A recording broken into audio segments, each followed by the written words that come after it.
அஸ்ஸலாமு அலைக்கும் வரஹ்மத்துல்லாஹி தஆலா வபரகாத்துஹு. அல்ஹம்துலில்லாஹ்.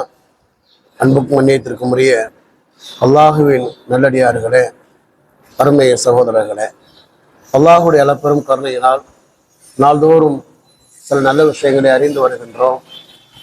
அந்த அடிப்படையில் அதிகமான மனிதனிடமிருந்து ஒரு வார்த்தையை நாம் கேட்கலாம். என்னவென்றால், என்னுடைய ரிசுக்கிலே பரக்கத் இல்லை என்று சொல்லக்கூடிய பல மனிதர்களை நாம் காணுகின்றோம்.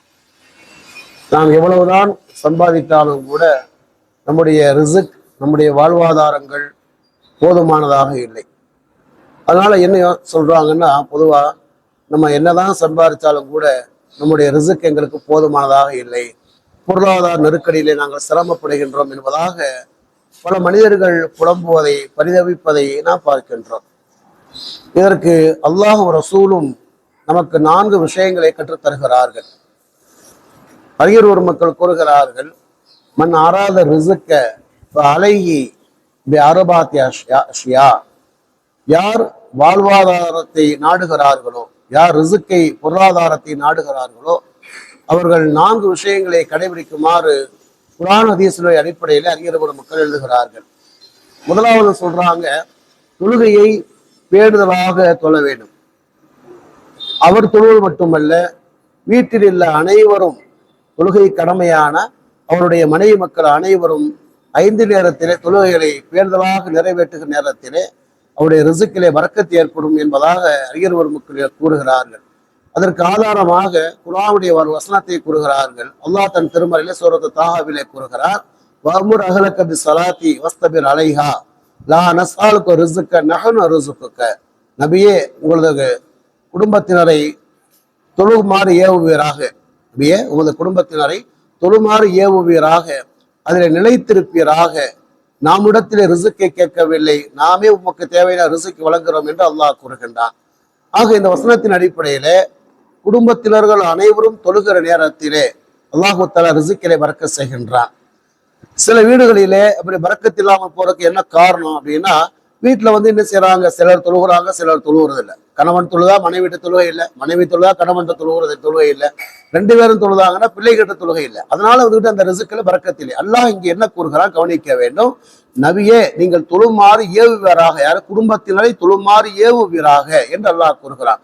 அதனால ஏவுவது மட்டுமல்ல, அல்லாஹ் அடுத்து கூறுகிறான், வஸ்தபிர் அலைஹா, அதில் நிலைத்திருங்கள். இப்ப நம்ம என்ன சொல்றோம், ஒன்னும் சொல்றது இல்லை, அடுத்து நம்ம சொன்னாலும் கூட என்ன சொல்றோம், நம்ம சொல்றாங்க அவங்க கேட்கறதுனாங்க என்பதாக நம்ம என்ன செய்யறோம், அசால்ட்டா விட்டுறோம்.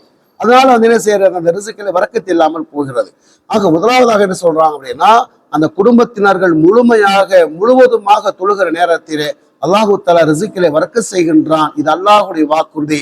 இன்னல்லாஹ் லா யுக்லிஃபுல் மியாத். அல்லாஹு தஆலா வாக்கு மாறாதவனாக இருக்கின்றான். 1. இரண்டாவது செய்தி என்ன சொல்றாங்க அப்படின்னா, இஸ்திக்பார் செய்தல், பாவ மன்னிப்பு தேடுதல். அதிகமாக அஸ்தக்ஃபிருல்லாஹ் என்ற வார்த்தையை நாம் அதிகமாக சொல்ல வேண்டும். குறைந்தபட்சம் ஒரு நாளைக்கு 100 தடவையாவது இஸ்திக்பாருடைய வார்த்தையை குடும்பத்தில் இருக்கிற எல்லோரும் சொல்ல வேண்டும். 100 தடவை இஸ்திக்பார் செய்வது என்பது பெருமானார் ஸல்லல்லாஹு அலைஹி வஸல்லம் சுன்னத்தாக இருக்கிறது. எந்த அளவுக்கு நாம் இஸ்திக்பாரை ஓதுகின்றோமோ அந்த அளவுக்கு அல்லாஹு தஆலா நம்முடைய ரிசுக்கிலே பரக்கத் செய்கிறார். சூரத்து நூஹிலே அல்லாஹு தஆலா அதை கூறுகின்றான், இஸ்தக்ஃபிரு ரப்பக்கும், நீங்களுடைய இறைவிடத்திலே பாவ மன்னிப்பு தேடுங்கள், இன்னஹுக்கான கஃபாரா, அவன் நிச்சயமாக மன்னிக்கக்கூடியவனாக இருக்கிறான் என்று சொல்லிவிட்டு அல்லாஹ் சொல்வார், யுர்சிலு ஸமா அலைக்கும் மித்ராரா, தொடர்ச்சியாக அவன் என்ன செய்வான், மலைகளை இறக்கி வைப்பான், வயும்திதுக்கும் பி அம்வாலி வ பனீன், உங்களுக்கு பொருளாதாரத்தை கொண்டு அல்லாஹ் உதவி செய்வான், குழந்தை செல்வத்தை கொண்டு உதவி செய்வான், வயஜாலக்கும் ஜன்னாத்து வயஜாலக்கும் அன்ஹாரா, உங்களுக்கு தோட்டங்களையும் ஆறுகளையும் அல்லாஹு தஆலா கொடுப்பான் என்று அல்லாஹு தஆலா கூறுகிறான். அவன் எந்த அளவுக்கு நாம் இஸ்திக்பார் செய்கின்றோமோ நமக்கு என்ன ரிசுக்கிலே பரக்கத் ஏற்படும். ஏனென்று சொன்னால், சில நேரங்களிலே நம்முடைய பாவ செயல்கள் கூட நமக்கு ரிசுக்கு தடைபடுவதற்கு காரணமாக இருப்பதாக பெருமானார் சொல்றாங்க. ஏதோ ஒரு பாவம், நம்ம பெரிய பாவத்தை மட்டும் பாவம் நினைக்கிறோம், ஏதோ ஒரு சிறிய பாவங்களுக்கு கூட என்ன செய்யறோம், நம்ம அடுத்தவங்களை பற்றி என்ன செய்வோம், குறை பேசி இருக்கலாம், ஏதோ சின்ன சிறிய குற்றங்கள் ஏதாவது செய்திருக்கலாம், ஏதோ ஒரு பாவத்தின் மூலமாக ஒரு ரிசுக்கு தடைபடுது. பெருமானார் சொல்லுவாங்க, இன்னல் அபத லயஹ்ரிமு ரிஸ்க பிதன்பின் யுஸிபஹு, மனிதனுடைய பாவத்தின் மூலமாக அவனுக்கு ரிசுக்கு என்ன செய்யறது, தடைபடுவதாக பெருமானார் சொல்லுவாங்க. ஹதீஸ்ல பெருமானார் சொல்லுவாங்க, மன் லஸிமல் இஸ்திக்ஃபார், யார் இஸ்திக்ஃபாரை பற்றி பிடித்துக் கொண்டாரோ, ஜஅலல்லாஹு லிக்குல்லி ஹம்மின் ஃபரஜா வமின் குல்லி லீக்கின் மஹரஜா வரசக்கவும் இன்னைசலாயத்தஸ்.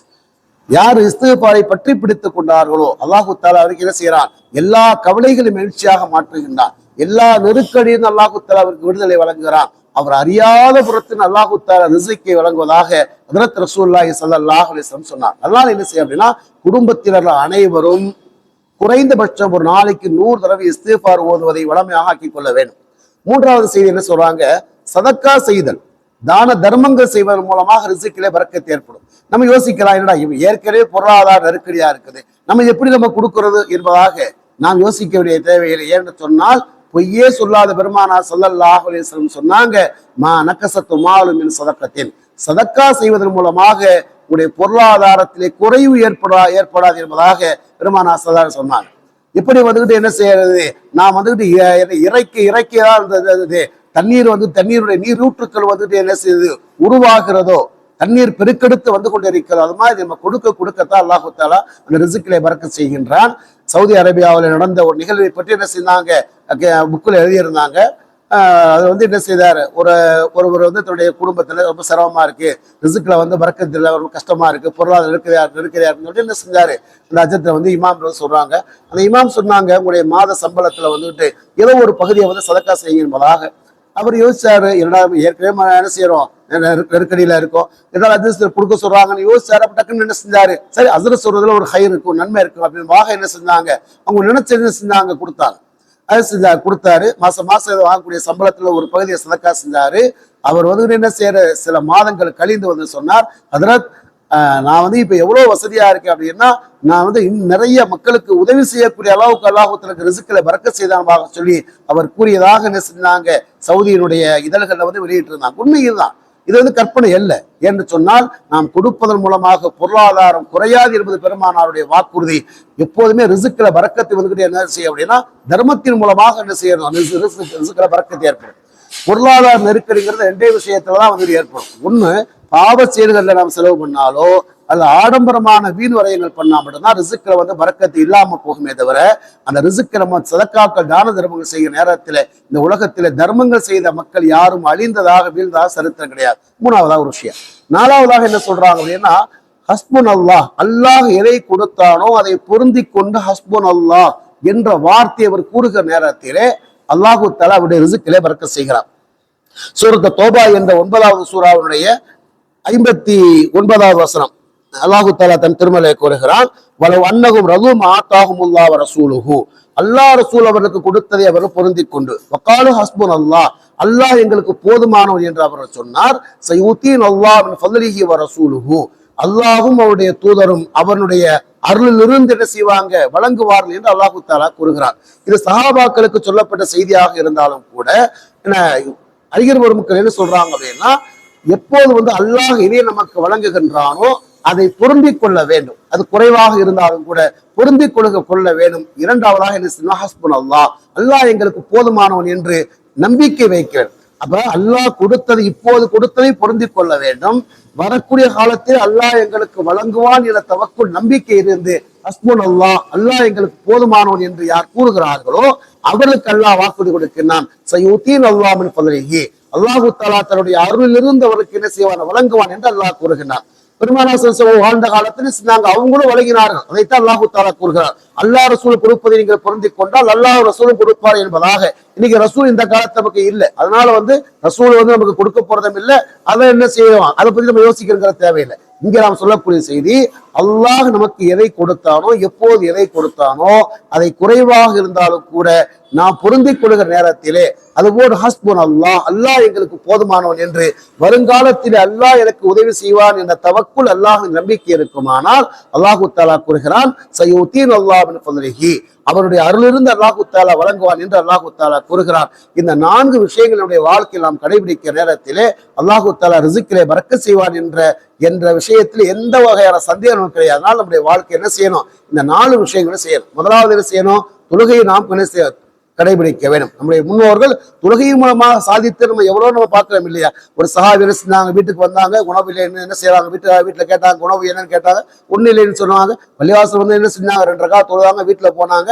அந்த திருகை வந்துட்டு என்ன செய்யறது, தானாக வந்து இது என்ன செய்யறது, சுற்றி கொண்டு இருந்தது, அதனால அதுல மாவு குட்டியது என்பதாக என்ன செய்ய வரலாறுகளை நம்ம பார்க்கிறோம். இது நமக்கு ஆச்சரியமாக தெரிந்தாலும் கூட இது என்ன செய்யறது அப்படின்னா அல்லாஹுடைய ரசூலுடைய வார்த்தை என்பது உண்மையானது. அதனால என்ன செய்யணும், முதல்ல குடும்பத்தினர் எல்லோரும் தொழுங்கள். 2வது விஷயம் என்னன்னு கேட்டா என்ன செய்யுங்க,